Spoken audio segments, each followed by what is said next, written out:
I'm joined here today by Emile Nuh. Emile, thank you for joining me. No worries. Thank you for having me. So, you're currently working for CNN, that's right? So tell me how you got into that. So, this is funny because this is actually the third year that I applied for the CNN internship. Okay. So, applied 2 years ago when I was still doing my master's degree, kind of knowing that I probably wouldn't get it, but I was like, just throw my hat in the ring anyway. Didn't even get past the first stage. And then last year applied again, got through to like the second stage, but didn't get kind of through to the interview stage. And then this year, applied again, took it a lot more seriously, like, with all like the higher view questions, which is like kind of the second part.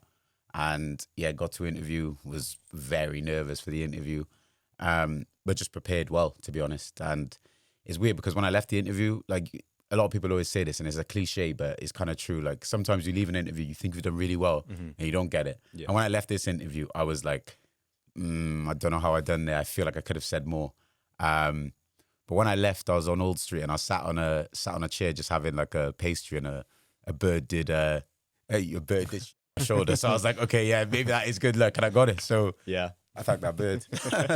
Did think that was the lucky? Yeah, that was a lucky child. So that is a true thing. It is good luck if a bird does poop on you. Like, I never heard that one before. Oh, is it? Oh, yeah, right. No. Yeah.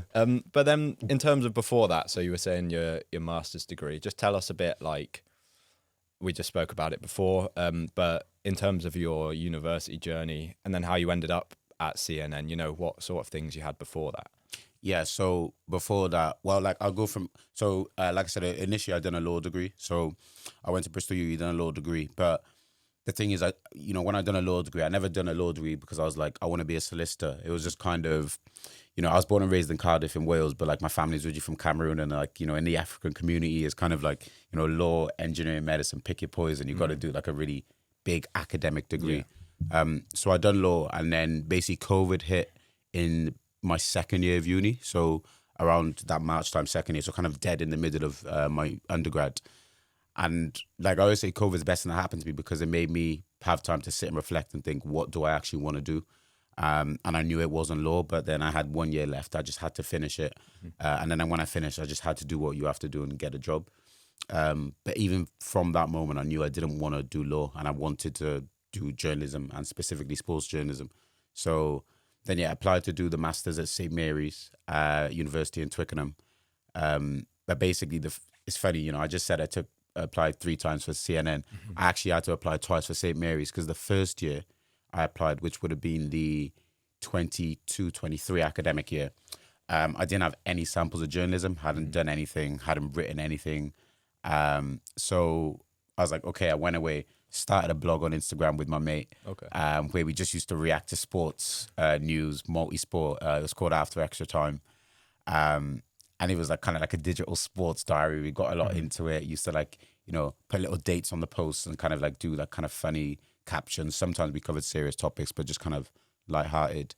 And then, applied again, then got into St. Mary's. And then from there, university was important. And I know we're in a uni now, and I'm not like kind of discrediting uni, but alongside my sports journalism master's degree and the NCTJ diploma, it was definitely the connections I made in uni, which were like invaluable. So then when I left and I came back to Cardiff, I used my network and reached out to people and kind of, had a lot of chats and coffees with people. But then, where I met you, like at the, the rugby game, reached out to, the WRU, the FAW. I went to the Autosport Awards with Formula One, just literally off just sending an email. Because I always say, if you don't ask, you don't get. And you'd be surprised what you can get in this industry if you just ask and just put yourself out there. So then I got the opportunity at The Athletic because on Boxing Day, so it was Boxing Day 2024, we had an email from Laura Williamson, so she's the editor-in-chief, and they had a new role that they were advertising called an editorial associate. Almost forgot it then. Sounded nice, doesn't it? Editorial associate, it sounds nice. And they only sent it to around 20 people who had gone to the Talent ID Day. I was a bit of a shame because, it was Boxing Day. I was just about to go to the pub with my mates and I was like, oh, flip it out. I've got this to do. But I'm so glad I'd done it. So, yes, sent my CV and cover letter. And obviously my chances were quite good anyway because they only sent it to an exclusive group of people. And then they came back on New Year's Eve now when I'm about to, go out again with my mates. And they're like, okay, there was like a task that we had to do. basically listen to a podcast, pick out the best section.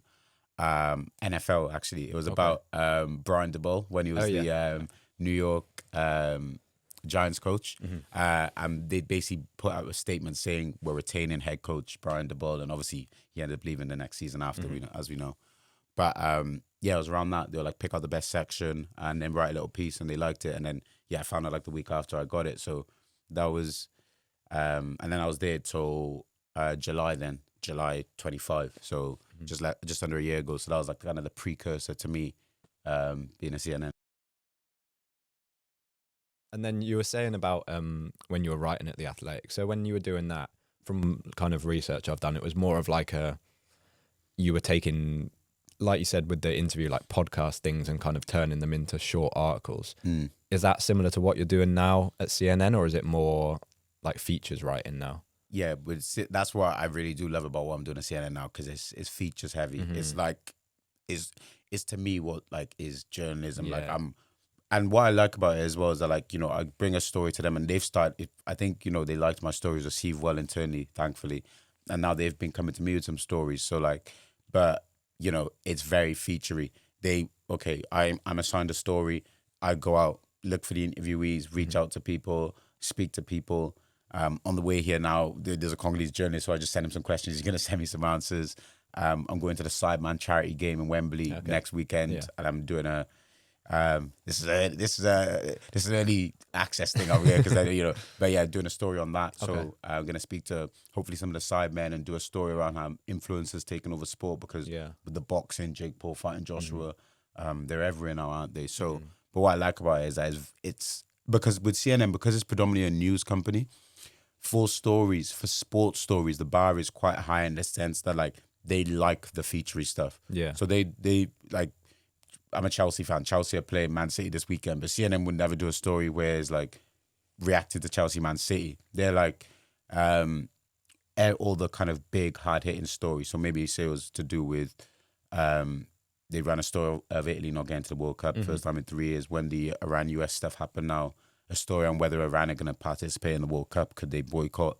But they like the featurey stuff. Yeah. And I've like the featurey stuff as well. But the role I was in didn't allow me really to do the featurey stuff. Yeah. Whereas this role, they encouraged me to, pitch, give us ideas. And when if I give an idea and they like it, they really kind of leave you to your devices and trust you to get it done. Yeah. I think what I'd found good in this industry in general is that like, you don't have to kind of hide your aspirations. So like, even though I was in that role, they knew that like I'd soon hopefully want to do something else where maybe I can, get out on the ground to more places, speak to more people, interview people, do longer form stuff, do video stuff. They knew that. So like, I didn't feel like I had to hide and pretend like this is what I wanted to do for the next, 2, 3, 4, 5 years kind of thing. So, and that's what I found like good about the industry in general. I feel like everyone knows that everyone's like kind of motivated to get to the next thing and take the next step kind of thing. And for instance, say like I would have stayed there to the end of 2025 and I was still there now, I have no doubt that I definitely would have been doing something else or in a different role where, I would have still been writing, but maybe it would have been, okay, I get to do more longer form stuff now. You were saying about how you felt kind of forced into law. Yeah. Or some sort of profession like that. Was it always in the back of your mind that journalism was what you wanted to do, or was it while you were doing law that you realised, or were you a kid growing up thinking this is what I want to do, and then you just felt forced down another path? Nah, it's a really good question, honestly, because I think with me, what it was is that since I've been young, I've always loved sports. Yeah. I just always loved sports. Love playing sports. Used to play football. Used to play rugby. Love watching Formula 1 and watched all these sports. So, and then I think what happened is that when I got to the age where, because basically when I was 11 years old, I actually went to Cameroon for 2 years for a boarding school in Cameroon. My dad sent me back. I wasn't naughty as well. He wanted me to know where I was from and all that kind of stuff. So, I was born and raised in the UK, lived in Cameroon, and then my first 2 years of secondary school moved to Cameroon to a boarding school. And even when I was at boarding school, I was a bit of an outsider because they kind of viewed you as the privileged kid coming over from the UK, so to speak. And even the thing that allowed me to fit in there was football, Mm-hmm. playing football and saying, okay, this kid can play football. So like that's what kind of helped me settle in a way. So I've just always loved sport. And then, when I came back and then finished secondary school and went to college, I remember I took like maths, physics, uh, and business studies, I think it was. So then what happened is I got to a stage when I was like, we're applying for universities. My brother was in university in Bristol. And, a lot of my mates had gone from then the opposite of you. I know you're just outside of Bristol, but then the opposite way they'd gone to Bristol from Cardiff. And I just thought, okay, I want to be in my mates kind of thing, but I don't know what I want to do. At that point, Yeah. journalism wasn't on my mind at all. So I just done a law degree just because I thought it was a reputable degree. The skills which I used with like history and sociology should be similar. So that's why I took it. And then when it got to the stage when I really realized I didn't want to do law, I wouldn't even say I was thinking about journalism then. I was just like, I know I don't want to do law. And then I was like, okay, what can I actually do in my life? And I just think I came to a stage when the tactic I use is, okay, when I'm just on a normal day, say I have nothing to do, what will I fill time with? And I always used to fill my time with Sky Sports News is on the TV all day, every day. And, I'd always be watching ESPN First Take with like Stephen A. Smith, Max Kellerman, all that kind of stuff. Fox with like Nick Wright and Chris Broussard and all that kind of stuff. Like I'd always be just watching these sports news channels. And I was like, do you know, that would be pretty cool. And then it got to a stage in like the COVID time, maybe just after in 2021, when I realized, like on Sky Sports, for instance, they used to get like, there was an influx of like younger people on screen, I felt like. And, they were allowed to wear their own clothes and be relaxed. And they had all these different shows. And I was like, it seems like it'd be pretty cool to maybe try and do something like that. But then I thought, how the hell do I go about doing that? Yeah, I kind of knew I wanted to do journalism mainly because I thought sports journalism specifically because I thought I want to make a profession from my passions, and my biggest passion in life is sports, undoubtedly. And I always just think, okay, if you're not playing sports, what's the next best thing? Writing about it, talking about it, making a living covering it.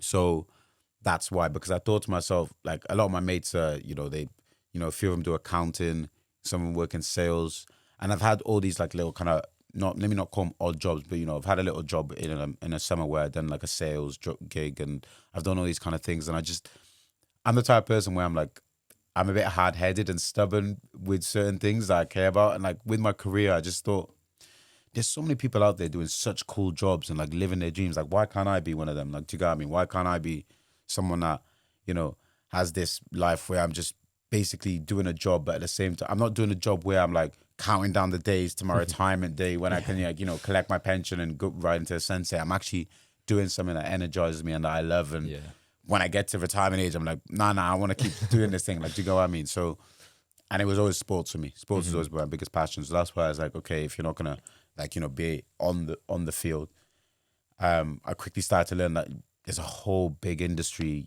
behind the cameras and not on the pitch. You don't see it. It's not just the 11 players that contribute to it, or the coaching staff, or like the NFL, just the guys on the field, or with F1, just the guys on track.